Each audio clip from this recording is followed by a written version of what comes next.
राम राम राम हरे हरे।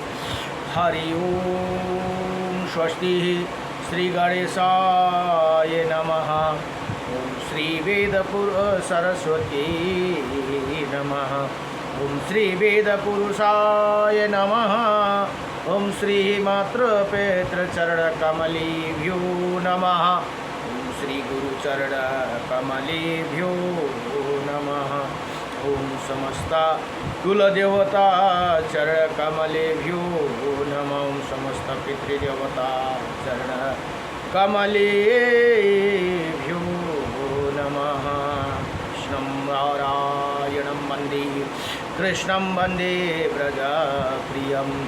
कृष्णं द्वैपायनं वन्दे कृष्णं वन्दे पृथासुतं।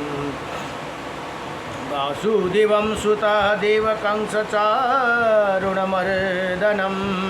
देवके परमानन्दं कृष्णं वन्दे जगद्गुरुं। मुकुं करोति वाचालं पङ्गुं लङ्घयति गिरिं। यत्कृपातमहं वन्दे परमानन्दमाधवं। कस्तूरितिलकं ललाटपटले वक्षौ स्थूले कौस्तुभं। नासाग्निवरमौलिकं करतले वेणुकरे कङ्कणं। सर्वज्ञ हरिचन्दनसुललितं कण्ठे च मुक्तं बलि। गोपास्त्रीपरिवेष्टितो विजयते गोपालचूडामणि। वंशी विभूषितकर्णं नवनीरदाभात। पीताम्बरदारुण भीमाफलदरुष्टा। सुरेन्द्रसुन्दरमुखां नरविन्दनेत्रा। कृष्णात्परं किमपि ततोऽहं न जाने। सच्चिदानन्दरूपायं विश्वोत्पत्ताय एतवेत्रपत्राय विनाशायं श्रीकृष्णाय वयं नमः। ॐ कृष्णाय वासुदेवाय हरये परमात्मने प्रणतक्लेशनाशाय गोविन्दाय नमो नमः। जय जय श्री राधे मेरी स्वामिनी मैं राधे जोगीदास। जन्म जन्म दीजियो मोहे श्री चरण कुबार। जन्म जन्म दीजियो मोहे श्री वृंदावन कुबार। नारायणं नमस्कृतं नरं चैव नरोत्तमं। देवीं सरस्वतीं व्यासं ततो जयमुदीरये। ओम श्री परमात्मने नमः। हरे जय जय राधारमण हरि जय जय नवल किशोर। जय जय गोपी तीर्थचोर प्रभु जय जय माखन चोर। जन्म जन्म दीजियो मोहे श्री चरण कुबार। जन्म जन्म दीजियो मोहे श्री वृंदावन कुबार। नारायणं नमस्कृतं नरं चैव नरोत्तमं। देवीं सरस्वतीं व्यासं ततो जयमुदीरये। श्री परमात्मने नमः। ओम गुरुर्ब्रह्मा गुरुर्विष्णुः गुरुदेव महेश्वरः। गुरुर्साक्षात् परं ब्रह्म तस्मै श्री गुरुदेव नमः। अखण्डमण्डलाकारकं व्यक्तयेनं चराचरं तत्पदं दर्शितं येन तस्मै श्री गुरवे नमः। गुरुदेवः जुर्को चरणकमलले भवसागर अवतरण शकूं। जब जन्म भयो तब भूल भयो अब जीव सुधारूं पावो परूं। गुरुदेव हजको चरण कमलले भवसागर अवतरण शकूं। शिष्य भए कति उच्च हुँदा हुन्, नीच भए मेरो छैन मति। सब सम गरी जब ज्ञान दियो, अब गुण गाउन सक्छु कति।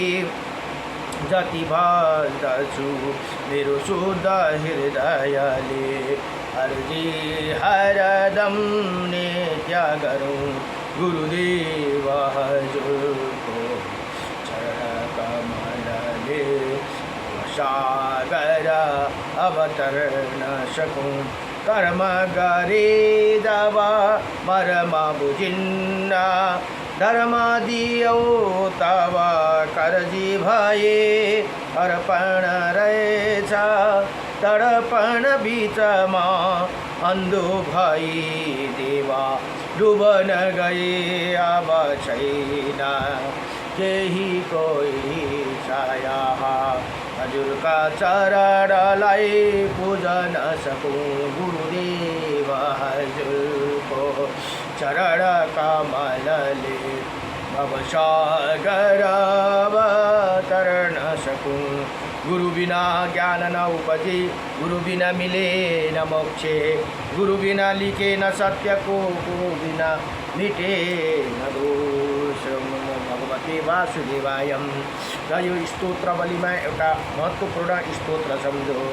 यो स्तोत्र हो श्री विष्णु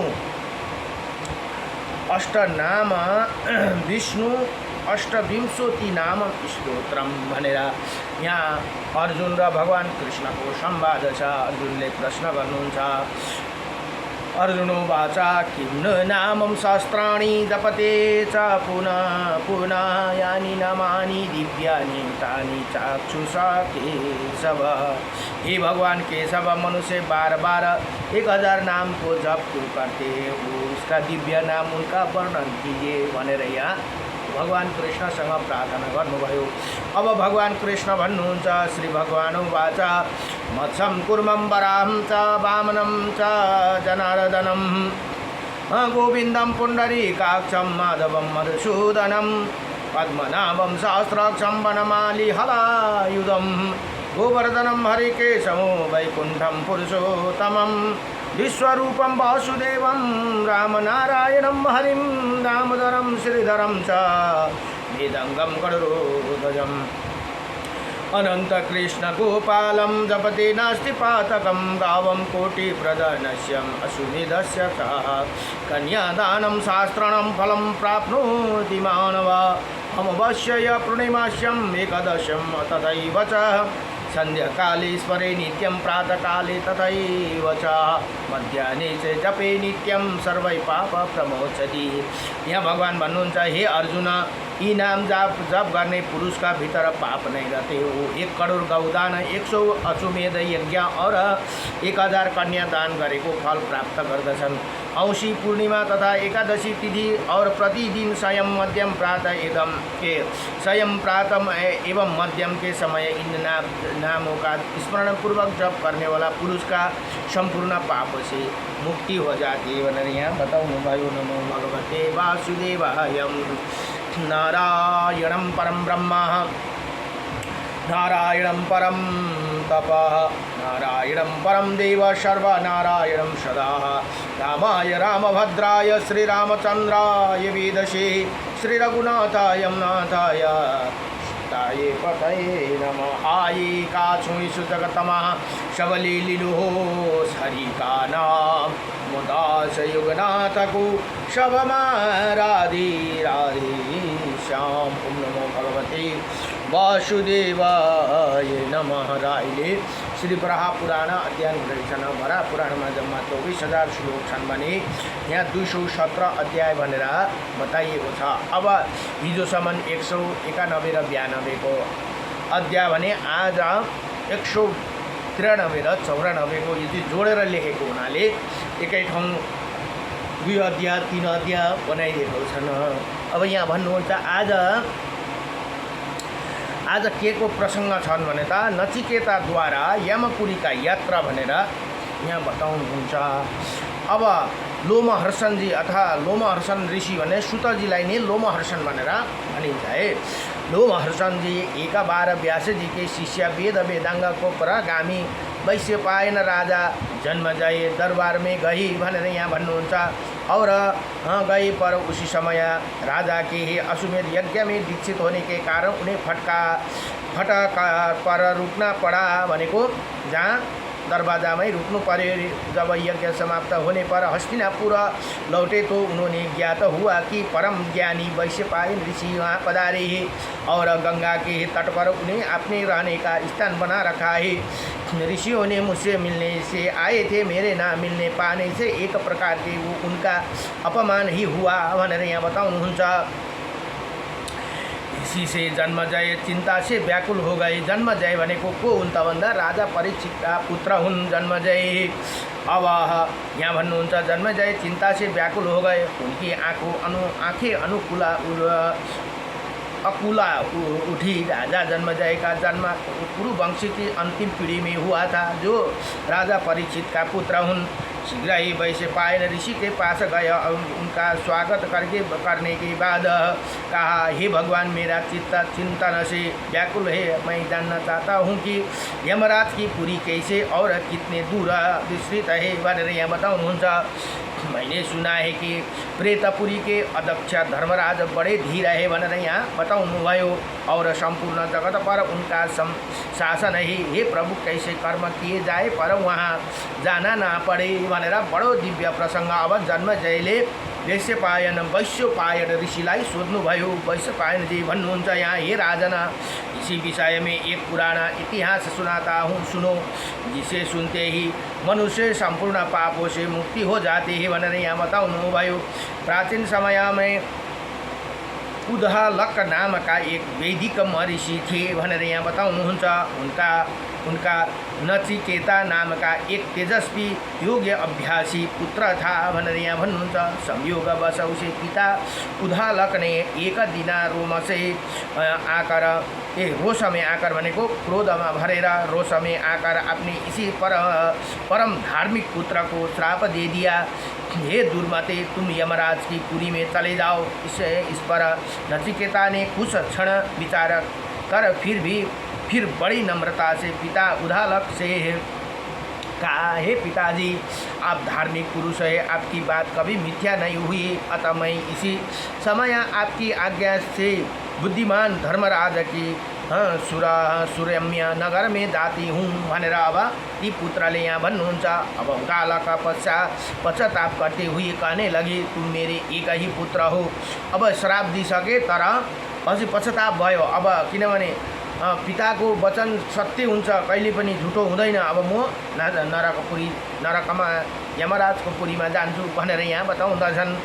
अब पश्चाताप करते हुए कहने लगे, तुम मेरे एक ही पुत्र हो, तुम्हारा दूसरा कोई भाई नहीं। मैं क्रोध में किया, इसी मुझे अधर्म निंदा अथवा मिथ्यावादी कहने का दोष भले ही लग जाए, परंतु वत्स अब तुम्हारा व्यवहार ऐसे होना चाहिए जिसे मेरा उद्धार हो जाए। मैंने तुम्हें जैसे सदा धर्म का आचरण करने वाला पुत्र को जो श्राप दिया उसी ठीक नहीं किया। तुमने यमपुरी जाना उचित नहीं है। उसी पुरी के राजा व्यवस्था देव है। यदि तुम स्वच्छ से भी वहाँ चले जाओगे तो महान यशस्वी राजा रोषक के कारण कभी भी तुम्हें आने नहीं देंगे भनेर यहाँ बताउनुहुन्छ। अब पुत्र, तुम्हें देखना चाहिए कि अपने कुलों को भविष्य का संहार करने वाला मैं प्राय नष्ट हो रहा हूँ भनेर यहाँ बताउनुहुन्छ।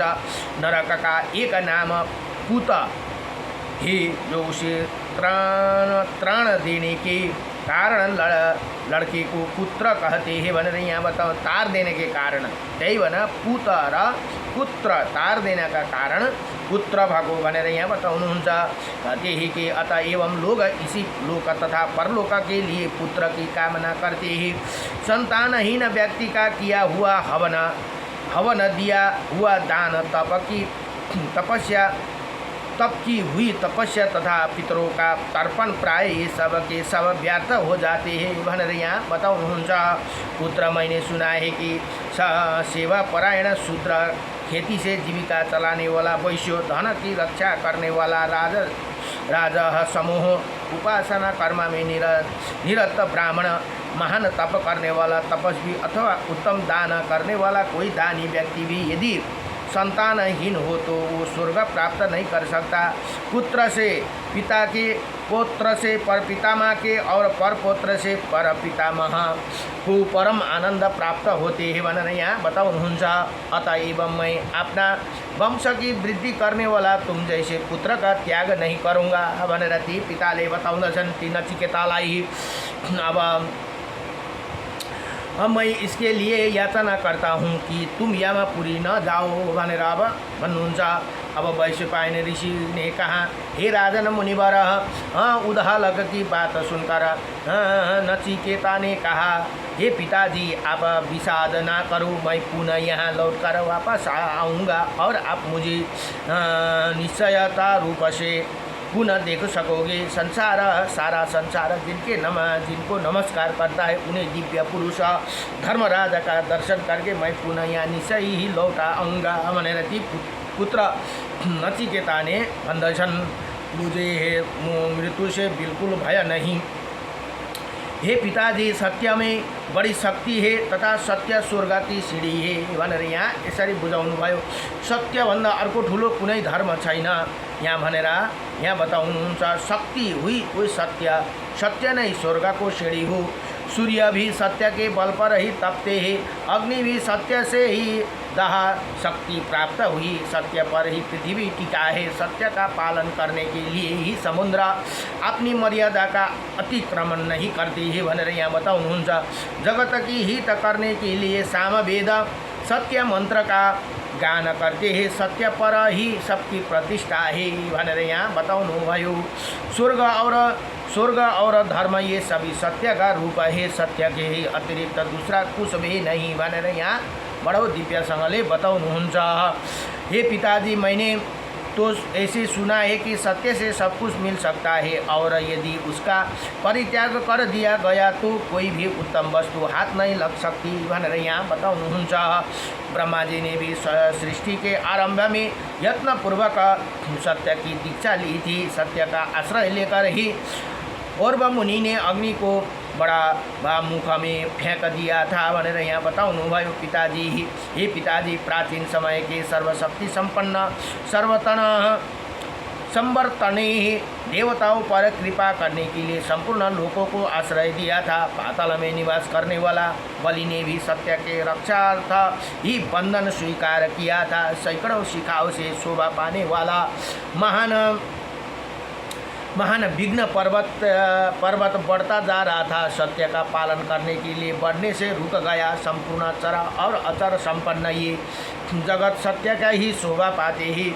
गृहस्थ वनप्रास्थ एवं योगियों के जितने उत्तम दृश्यमान पालनीय धर्म है वो हजार अश्वमेध यज्ञ में यज्ञों का जो धर्म है उसका यदि सत्य से तुलना की जाए तो सत्य ही सबसे बढ़कर सिद्धि है भनेर यहाँ।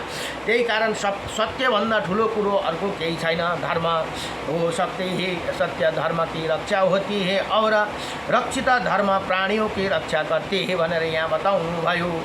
अतः एवं अब इसी समय सत्य की रक्षा कीजिए भनेर आफ्नो पुत्रलाई यस्तो वचन दिनुभयो ती नचिकेताका पिताले। अब यहाँ भन्नुहुन्छ, हे सुव्रत, इसी प्रकार कहकर ऋषि पुत्र नचिकेता का यमराज की उत्तम पुरी को चल पड़ा। तप एवं योगा के प्रभाव से शीघ्र ही यमपुरी पहुँच गई। अब पहुँचने पर यमराज ने उसका यथोचित स्वागत सत्कार किया और कुछ ही दिनों के बाद वहाँ से वापस होने की सम्मति दे दी और फिर वो ऋषि कुमार घर आ गए। वापस आए हुए पुत्र को देखकर उदलाक मुनि ही उसे दोनों बाहों से धरकर छाती से लगा लिया। उसी शिर सुंगा और समया अपार हर्ष के कारण पृथ्वी और आकाश में भी हर्ष ध्वनि होने लगी भनेर यहाँ बताउनुहुन्छ।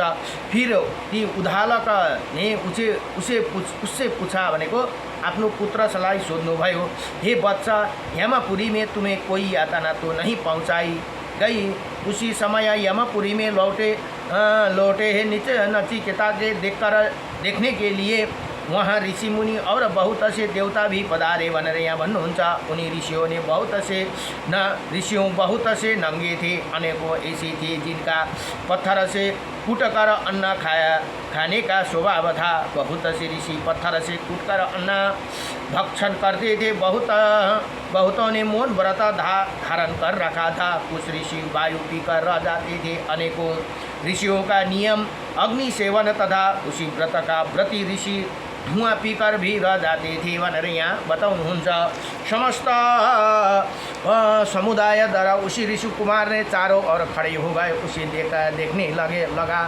कुछ ऋषि बैठे थे और कुछ खड़े थे। वो सभी शांत शिष्ट अनुशासित एवं शालीन थे भनेर यहाँ बताउनुहुन्छ। उसी सभी ने ऋषियों ने वेदांत सांगोपांग अध्ययन किया था। तब जब प्रथम बार यमलोक से आए हुए नचिकेता के पर उनकी दृष्टि पड़ी तो उनमें कुछ भय के कारण घबराहट हो गई तथा कुछ महान कौतूहल ग्रस्त थी।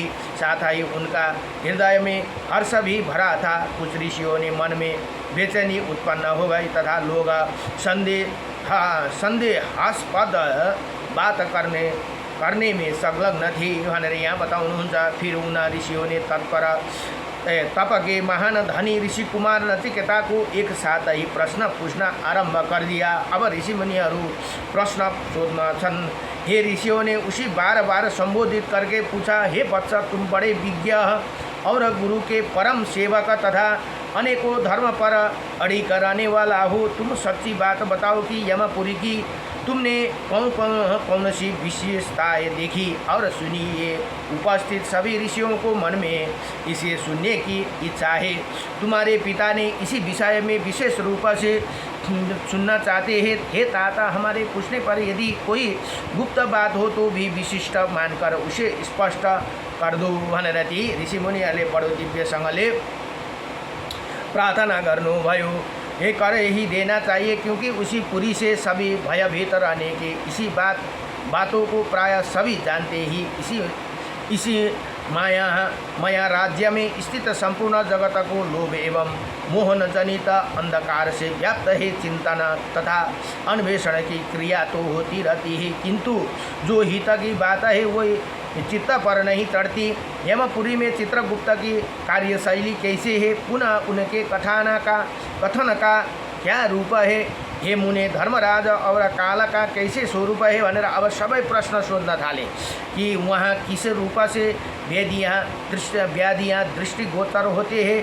कर्म विपाक का स्वरूप भी हम जानना चाहते हैं और ये भी जानना चाहते हैं कि किस कर्म से उससे छुटकारा हो सकता है भनेर यहाँ बताउनु भयो।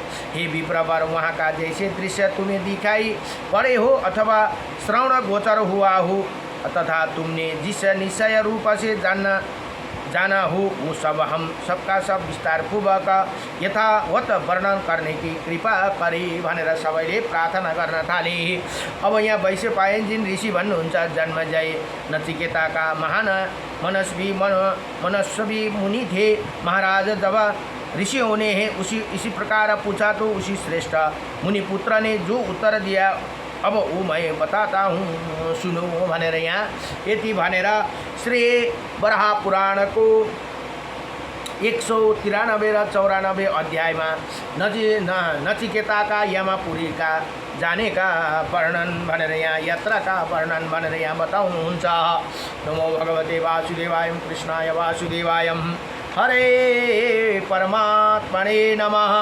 प्रणत क्लेशनाशाय गोविंदाय नमो नमः। 94 ओम नमो भगवते वासुदेवाय। ओम नमो भगवते वासुदेवाय।